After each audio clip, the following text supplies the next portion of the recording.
After apparent peace, the prophecy is fulfilled. The return of Jesus and the Antichrist. Something strange is happening in the world, and even those who don't believe in prophecies feel it.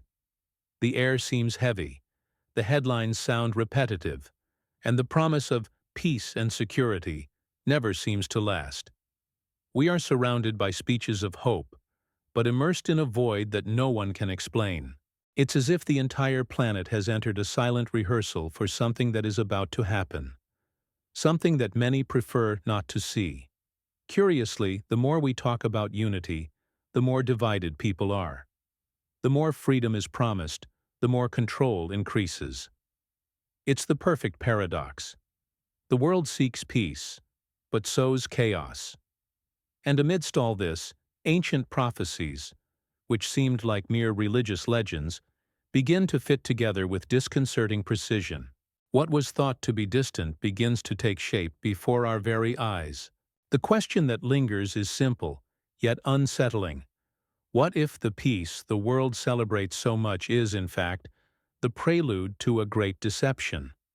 What if everything we are experiencing is part of an ancient script, culminating in something inevitable, the revelation of the Antichrist and the glorious return of Christ? One thing is certain. Those who continue to sleep, believing that all is well, may be caught by surprise when the heavens finally open. There is a moment in history when silence seems to calm the world. Headlines speak of agreements, leaders embrace before cameras, and crowds sigh with relief. Finally, peace has arrived, they say. But those with spiritual eyes perceive that this calm has something strange about it. It's like the instant before the storm, when the wind stops and the sky seems to hold its breath. Humanity confuses the absence of war with the presence of peace, and that's where the deception begins to take hold. The modern world has learned to trade truth for convenience. People avoid conflict at all costs, even if it means abandoning their conscience. It's like a medicine that relieves pain but slowly poisons the body. Nations sign treaties, but the hearts of men remain divided. Apparent peace becomes the perfect disguise for the advancement of something much darker, the preparation of a scenario that most do not perceive. Imagine someone sleeping on a ship approaching an iceberg. Peaceful, because the sea seems calm. That's how many live today. While they are distracted by promises of stability and speeches of unity, spiritual forces are at work behind the scenes, shaping minds and weakening faith. And the curious thing is that the more peace and security is spoken of, the faster the prophetic gears turn. Something is being prepared, and few are paying attention to what comes next. The prophetic stage: alliances, wars, and manipulations. The world is like a giant chessboard where each piece moves according to unseen interests. Apparently, leaders make isolated political decisions, but those who observe with discernment perceive a frightening synchronicity. Wars, treaties, and trade agreements intertwine like threads of a web that prepares the prophetic stage foretold millennia ago. And the most intriguing thing is that everything seems so natural, so rational, that few see the invisible hand that guides the plot. The alliances that are forming between nations today are not mere diplomatic maneuvers.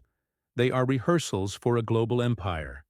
Economics, technology, and religion merge under the pretext of unity and progress. But the essence of this is control. Just look at economic blocks, digital currencies, surveillance disguised as security. Everything is moving towards a centralization of power that the Bible had already revealed in the book of Daniel and in Revelation. The stage is set. The curtains just haven't opened yet. And while the masses are distracted by entertainment, manufactured crises, and ideological polarizations, behind the scenes, absolute silence reigns. Nothing happens by chance. Each international coincidence is a cog in the machine. It's the prelude to something bigger, like the calm of an orchestra tuning up before the final symphony. The stage is set, and the protagonist of this story hasn't yet entered the scene, but is about to appear. The rise of the Antichrist, the leader who promises salvation. In times of chaos, humanity cries out for a savior. When the economy collapses, when wars exhaust hope and faith becomes a laughingstock, a figure emerges capable of uniting what was once irreconcilable. He speaks eloquently, acts with calculated compassion, and wins hearts with promises of reconstruction and stability. Many will see him as the answer to prayers, without realizing that he is, in fact, the fulfillment of the deception that the Bible has always warned against. The Antichrist does not arrive as an enemy of humanity, but as its benefactor. He brings technological solutions, revolutionary economic plans, and speeches of inclusion and peace. His image is shaped by the media as that of the wisest and most just man who ever lived. He does not instill fear, he inspires confidence. And it is precisely this blind confidence that opens the door to total domination, a government without God, but disguised as love and progress. It's curious how history repeats itself. Just as the crowds preferred Barabbas to Jesus, modern humanity will choose the comfort of lies over the pain of truth. Everything will be so convincing, so correct, that even the most cautious will hesitate. The world, tired of wars and crises, will surrender to whoever offers an immediate solution. But every false light, sooner or later, reveals the darkness it hides. And when that happens, it will be too late for many. Spiritual deception, faith, media, and control. Little by little, spiritual deception ceases to be something distant and becomes part of everyday life. People no longer perceive the difference between the sacred and the superficial, between the divine and the emotional. Faith becomes a spectacle. The altar transforms into a stage, and the gospel into a product. Everything is sold in the name of inclusion and love, but between the lines, the true Christ is being replaced by a comfortable ideal, molded to human desires. It is the religion of the ego disguised as spirituality. The media fulfills its role masterfully. Through screens, the world is led to believe in a new morality, lighter, more acceptable. Spiritual influencers spring up everywhere, preaching that there is no sin, only choices. And so, an entire generation grows up without discernment, believing that God adapts to human behavior. What should liberate now imprisons. What should enlighten now confuses. Meanwhile, control becomes increasingly subtle. True faith comes to be seen as fanaticism, obedience to God as intolerance. Those who dare to defend the truth are silenced by algorithms and canceled by opinions. It is a system carefully designed to lull the collective conscience to sleep. And in the midst of this spiritual slumber, deception thrives. But there is always a small group that begins to awaken, realizing that this spiritual freedom comes at too high a price. Signs in the sky and on earth. Nature speaks, but few listen. The universe speaks, but humanity has become accustomed to ignoring the sound of creation. Earthquakes, eclipses, unseasonal storms, receding seas and drying rivers, everything seems natural, until it becomes impossible to deny the supernatural. The earth groans, just as Paul wrote in Romans. Creation cries out for redemption. And while scientists search for logical explanations, the sky sends clear signals that time is running out. Each phenomenon is like a trumpet call, but few hear it. Science calls it coincidence. Faith calls it a warning. The skies fill with lights, the weather goes crazy, and the feeling of being out of control grows. Even those who have never read the scriptures sense that something is wrong. It's as if the planet itself is trying to wake its inhabitants before the prophetic clock strikes the final hour. But, curiously, the more the signs intensify, the harder the human heart becomes. People film disasters and go live, but rarely bend the knee. It's a time when the extraordinary has become commonplace, and divine warning has been lost among memes and theories. Only those who seek discernment realize that all this is not chaos. It's a warning that something big is about to happen, something that will change everything we know. The awakening of the remnants, faith amidst chaos. Amidst moral collapse, spiritual confusion, and global fear, something extraordinary begins to happen. Small groups, scattered across the globe, are reuniting in homes, mountains, and deserts, not for religion, but for a hunger for truth. They seek neither fame nor applause. They seek presence. They are the remnant, ordinary people with awakened hearts who have understood that hope lies not in politics or economics, but in a kingdom that is not of this world.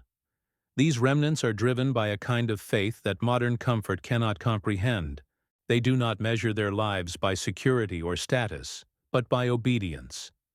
While the world chases after distractions, they kneel. While some accumulate earthly treasures, they accumulate oil in their lamps, like the wise virgins in the parable. And it is curious to note, the more darkness advances, the brighter the light of these hearts begins to shine.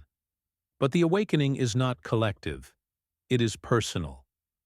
Each person must decide whether to sleep or awaken.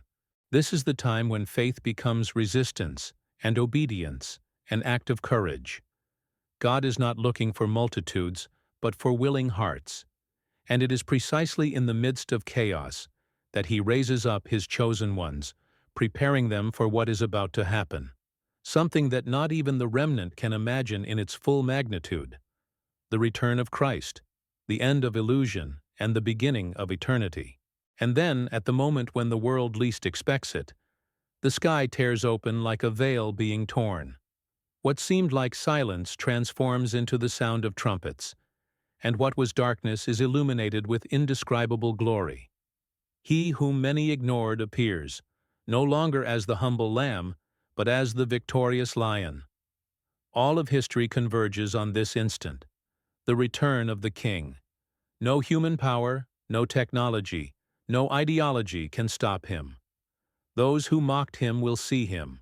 Those who laughed at His promise will fall to their knees. The kingdoms of the earth, which thought themselves indestructible, will bow before the truth. The brightness of His presence will dissolve all lies, and the dominion of the Antichrist will end like a shadow before the sun. For some, it will be liberation. For others, it will be too late. But in any case, no one will remain indifferent. On that day, time will cease to be what we know. The choices made in the silence of the heart will reveal their eternal weight. What was once faith will become vision. What was hope, reality. And what seemed like the end will, in truth, be the beginning, the eternity promised from the start. It is the conclusion that ends all illusions, but inaugurates what the human heart has always sought, the full presence of the Creator. The truth is that nothing that is happening is by chance. The pieces are falling into place, time is accelerating, and the prophecies are before us, not as fiction, but as reality. What once seemed distant is now knocking at the door, and each of us must decide. Will we continue living as if nothing is changing, or will we choose to open our eyes to what truly matters? The return of Christ is not a story to fear. It is a promise to prepare for. Ask yourself, would your faith withstand God's silence? Is your heart firm enough to discern deception when it comes disguised as kindness? Now is the time to strengthen your spirit, immerse yourself in the Word, and seek intimacy with the Creator. Because when the world trembles, only those who are firmly established on the rock will remain standing. If this content resonated with you, don't ignore the call. Share this message, spread the truth, and prepare for what's to come. And of course, subscribe to the channel, turn on notifications, and continue learning with us about prophecies, faith, and the times we are living in. Because understanding what is happening is not fear, it's wisdom.